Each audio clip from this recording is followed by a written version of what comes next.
He spent 31 years in jail, convinced his career was over and his music was to be heard by no one. But while behind bars, his music gained a new life, sampled by Kanye West, Frank Ocean, Freddie Gibbs, and Earl Sweatshirt. Today we're talking about You Can Fly My Airplane by We. This album was produced, written, and arranged by Norman Whiteside, who funded the studio sessions by hustling and selling drugs.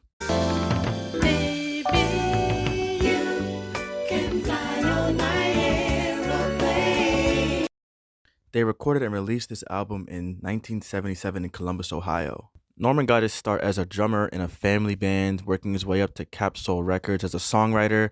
He also worked with OWL Records. In order to learn the piano, he mowed his aunt's lawn in exchange for lessons.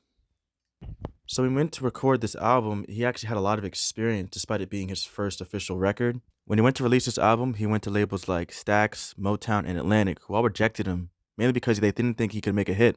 Now, this album did make moves in the local Ohio scene. However, soon after this album's release, Whiteside was back on the streets, hustling and forging checks. And by 1980, he had quit music altogether. Now, fast forward to April 3rd, 1985, where Whiteside gets sent to prison for forgery and conspiracy to commit aggravated murder for the drive-by shooting of one 18-year-old Laura Carter, a college student who was caught in the crossfire of a gang shootout in 1982. The girl was being driven to dinner after a game by her father where she was fatally shot.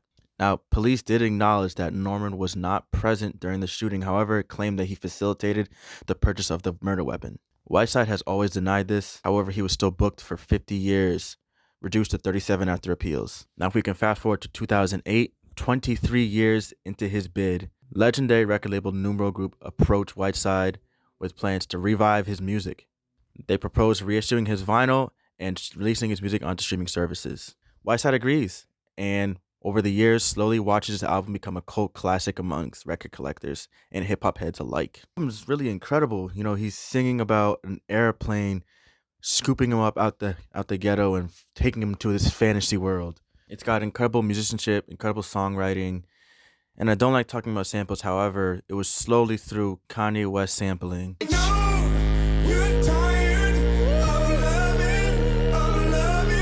Freddie Gibbs sampling, Old school, Chevy things, Cadillacs, smoking on that good for my cataract, fucking up this bad food, fast food. Jay Electronica sampling, that this album was actually able to get up to a wider audience. Nigerian wallet made out of snake. Long face in the bank, short change. This toy would feel like 40 states while we go on home patrol again. He had this to say about the sampling of his album. The prison guards thought I was crazy when I told them I had been nominated for a Grammy.